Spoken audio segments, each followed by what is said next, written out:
Mirëdita, të nderuar përfaqësues të medias. Sot në datën 23 mars 2023, Këshilli Mbikëqyrës i Bankës Shqipërisë mori shqyrtim dhe miratoi raportin e ndërmjetëm të politikës monetare. Informacioni i ri i marrë në analizë ka rezultuar në kahun e sipërm të pritjeve tona. Ky informacion sugjeron se rritja ekonomike në vend ka qenë relativisht e shpejtë dhe e qëndrueshme gjatë gjysmës së dytë të vitit të shkuar. Në të njëjtën kohë, megjithëse inflacioni ka ardhur në rënje, presionet e brendshme mbi çmimet dhe veçanërisht ato që punojnë nga tregu i punës vlerësohet të jenë të forta dhe në rritje. Bazuar në sa më sipër, në mbledhjen e sotme, Këshilli Mbikëqyrës i Bankës Shqipërisë vendosi të vijojë procesin e normalizimit të qëndrimit të politikës monetare. Në linjë me komunikimet tona të mëparshme, Këshilli Mbikëqyrës gjykon se ky vendim është një hap i nevojshëm për të garantuar kthimin e qëndrueshëm të inflacionit në objektiv, brenda një horizonti kohor të arsyeshëm dhe me kosto afatgjata sa më të ulta për ekonominë shqiptare. Duke faktorizuar trendet e brendshme ekonomike dhe financiare, zhvillimet e pritura në tregjet botërore, si dhe lëvizjen e sotme të politikës monetare, Këshilli Mbikëqyrës vlerëson se rritja ekonomike do të vijojë të mbetet në territor pozitiv, ndërsa inflacioni do të zbresë gradualisht drejt objektivit gjatë vitit të ardhshëm. Në vijim do të sqaroj më në detaje vendimin e sotëm të Këshillit Mbikëqyrës Bankës Shqipërisë dhe arsyet që e motivuan këtë vendim. Inflacioni shënoi rënje gjatë 2 muajve të parë të vitit, duke shënuar vlerat respektive prej 7.2% dhe 7.1% në muajt të janar dhe shkurt. Trendi rënës i inflacionit i nisur prej muajit nëntor të vitit kaluar ishte në përputhje me pritjet tona. Megjithatë, niveli i inflacionit në 2 muajt e parë të vitit ishte në kahun e sipërm të pritjeve. Në këndvështrimin e shportës, rënja e inflacionit u diktua nga një rritje më ngadalë vjetore e çmimeve të naftës dhe të ushqimeve, në linjë dhe me tendencat e vënë re në tregun ndërkombëtar. Nga ana tjetër, inflacioni i artikujve të tjerë të shportës u shfaq relativisht i lartë dhe i qëndrueshëm. Në këndvështrimin makroekonomik, kjo ecuri u diktua nga reduktimi i inflacionit importuar, ndërkohë që presionet e brendshme inflacioniste vijojnë të mbeten të larta. Këto presione inflacioniste u shehen nga kërkesa e lartë për mallra dhe shërbime, nga rritja e shpejtë e pagave dhe kostove të prodhimit, si dhe nga pritjet e agjendëve ekonomik për rritjet mëtejshme të çmimeve në të ardhmen. Informacioni disponuar sugjeron se ekonomia shqiptare ka vijuar të rritet në 3 mujorin e 4 të vitit shkuar dhe në 3 mujorin e parë të vitit aktual. Rritja e kërkesës agregate është bazuar në zgjerimin e konsumit familjar, të investimeve private dhe publike, si dhe të eksporteve të mallrave dhe shërbimeve. Kjo dinamikë është mbështetur nga rritja e të ardhurave të disponueshme, nga përmirësimi i besimit të bizneseve dhe të familjeve, nga bilancet e shëndosha të sektorit privat dhe nga kushtet ende stimuluese financiare. Zgjerimi i shpejtë dhe i qëndrueshëm i kërkesës agregate ka sjellë një shfrytëzim gjithnjë më të lartë të kapaciteteve prodhuese të ekonomisë shqiptare. Vlerësimet tona sugjerojnë se kërkesa agregate për mallra dhe shërbime ka shënuar një rritje më të shpejtë se sa potenciali prodhues i ekonomisë shqiptare. Ky konkluzion pasqyrohet në normat historikisht të larta të shfrytëzimit të kapaciteteve në sektorin privat, nga rritja e vazhdueshme e punësimit, nga rënja nivelet minimale historike të normës papunësisë, si dhe nga rritja e shpejtë e pagave në sektorin privat. Në veçanti, paga mesatare në sektorin privat u zgjerua me rreth 14% në terma vjetor gjatë 3 mujorit të fundit të vitit të shkuar. Kjo rritje ka mbështetur zgjerimin e të ardhurave të disponueshme të familjeve shqiptare, ka ushqyer zgjerimin e konsumit familjar, si dhe ka ndihmuar në qëndrueshmërinë e rritjes ekonomike. Megjithatë, nga ana tjetër, Ajo ka rritur kostot e prodhimit të biznesit dhe ka lehtësuar përcjelljen e rritjes çmimeve nga tregjet e huaja në ekonominë vendase. Përkundrejt tyre, tregjet e brendshme financiare vijojnë të mbeten të qeta dhe të transmetojnë normalizimin e deritanishëm të qëndrimit të politikës monetare si në vend ashtu dhe në botë. Normat e interesit kanë shënuar rritjen në të gjithë harkun e produkteve financiare, ndërkohë që yieldet e letrave me vlerë të qeverisë shqiptare kanë ardhur në rënje, duke pasqyruar më mirë lëvizjet e deritanishme të politikës monetare të Bankës së Shqipërisë. Po ashtu kursi i këmbimit të lekut ndaj monedhave kryesore ka vijuar të shfaq tendenca mbi çmimi në përgjigje të përmirësimit të bilancit të shkëmbimeve tregtare me jashtë, si dhe të ruajtjes së atraktivitetit relativ të instrumenteve financiare në lek. Së fundin ndonse në gadalësim, kredia për sektorin privat ka vijuar të zgjerohet, duke mbështetur zgjerimin e konsumit dhe të investimeve në ekonomi. Përditësimi i parashikimeve konfirmon pritjet tona të mëparshme dhe sugjeron se trendet kryesore ekonomike të vënë re gjatë muajve të fundit do të vijojnë edhe në të ardhmen. Më konkretisht, inflacioni pritet të shënojë rënje graduale gjatë 3 mujorëve në vijim dhe të kthehet në objektiv gjatë mesit të vitit të ardhshëm. Po ashtu rritja ekonomike pritet të qëndrojë në territor pozitiv, ndonse ritmi i rritjes parashikohet të shënojë një ngadalësim të lehtë gjatë vitit aktual. Këto projekcione janë të kushtëzuara nga materializimi i pritjeve në tregjet ndërkombëtare për një reduktim progresiv të inflacionit dhe për një frenim të përkohshëm të ritmit të rritjes së partnerëve tanë tregtar. Materializimi i pritjeve tona për ruajtjen e një ambienti të qëndrueshëm dhe ende stimulues financiar në vend, materializimi i projeksioneve të buxhetit të shtetit për ngadalësimin e ritmit të konsolidimit fiskal gjatë vitit, si edhe nga një lëvizje më tejshme drejt normalizimit të politikës monetare të miratuar në mbledhjen e sotme. Në veçanti në konsistencë me gjykimet e mëparshme, Banka e Shqipërisë vëren se normalizimi i qëndrimit të politikës monetare është një hap i nevojshëm për të siguruar stabilitetin ekonomik dhe financiar të vendit. Bazuar në sa më sipër, Këshilli Mbikëqyrës i Bankës së Shqipërisë vendosi në mbledhjen e sotme të rrisë normën bazë interesit me 0.25 pikë përqindje nga niveli 2.75% në nivelin e 3%. Gjithashtu të rrisë normën e interesit të kredisë një ditore nga niveli 3.75% në nivelin e 4%.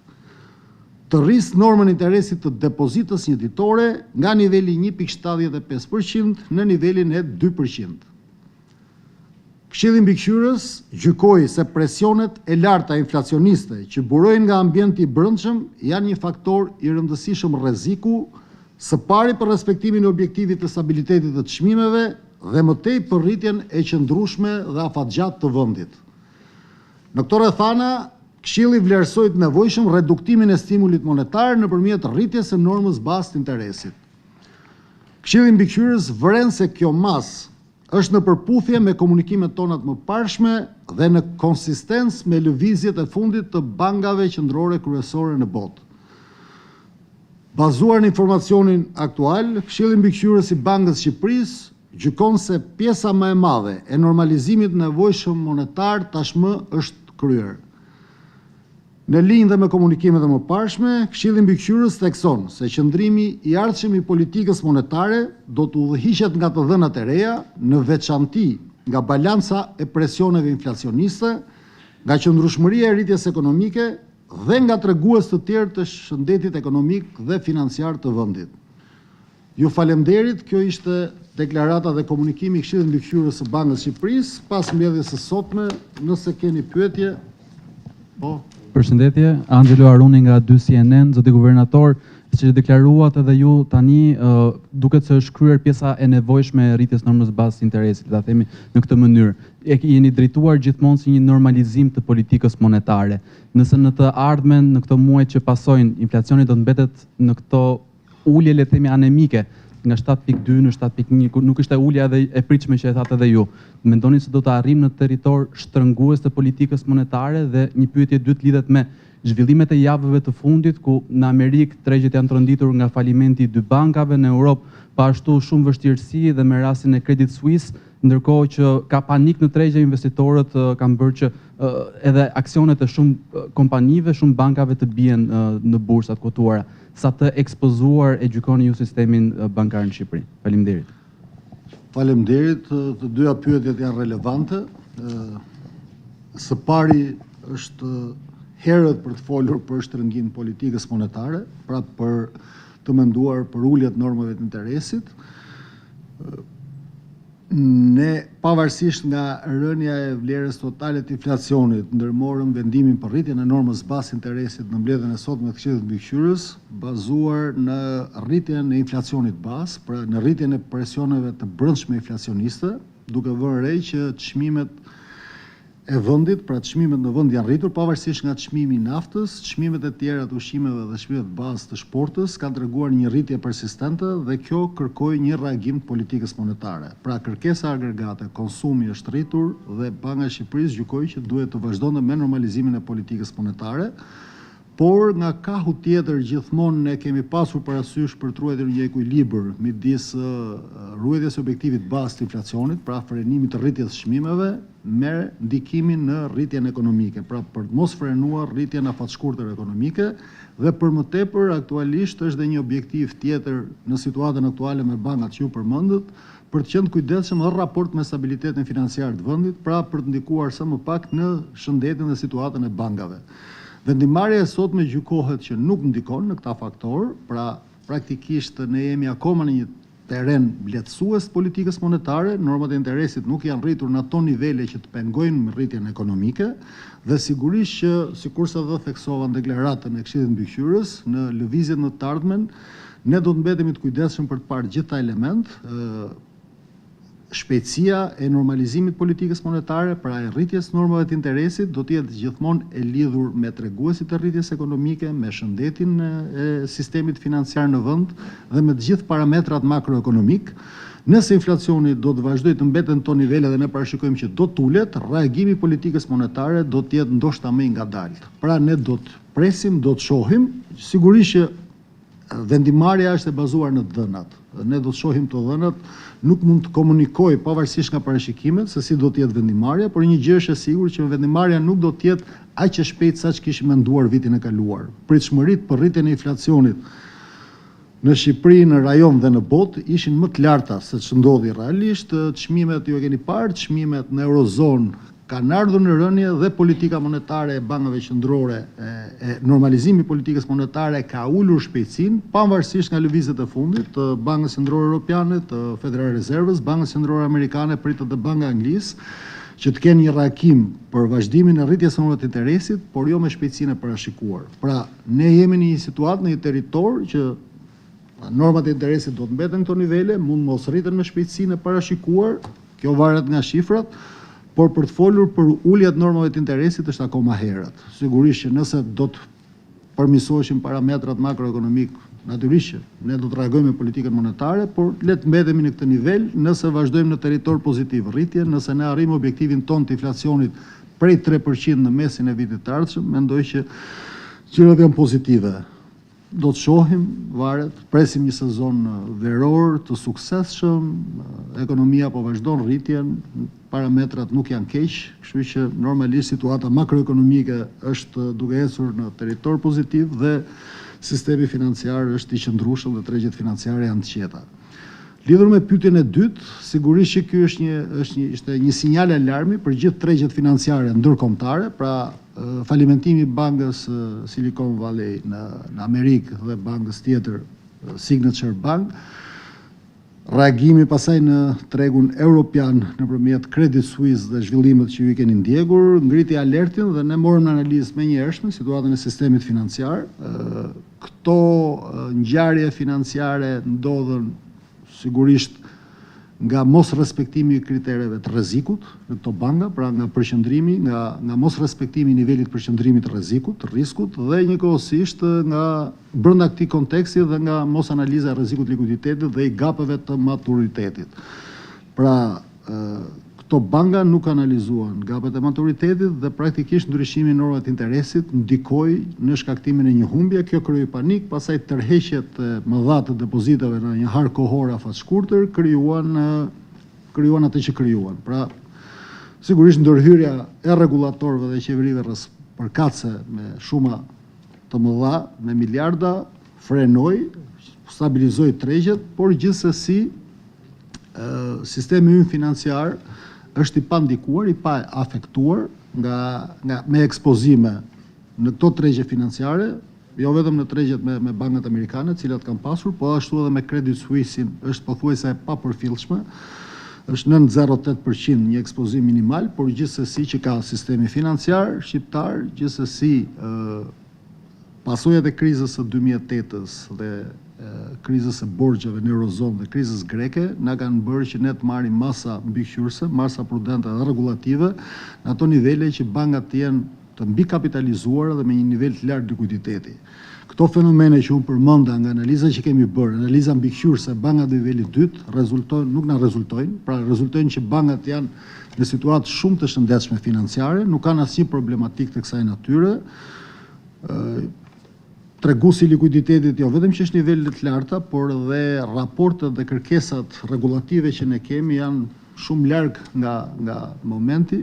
Natyrisht që krizat në sistemin financiar kanë efekte zinxhir dhe ne po shohim tregjet ndërkombëtare, po i monitorojmë shumë ngushtë, por e vërteta është që tregu shqiptar është shumë larg nga këto rreziqe dhe për më tepër që provat e rezistencës dhe analizat që ne kryejmë nëpërmjet departamenteve tona në Bankën e Shqipërisë tregojnë që bankat janë mjaft të shëndetshme. Dhe në një skenar hipotetik, sikur të ndodhte që të kishte goditje nga jashtë shumë të forta, bankat prap janë të mirë kapitalizuara dhe shumë të shëndetshme.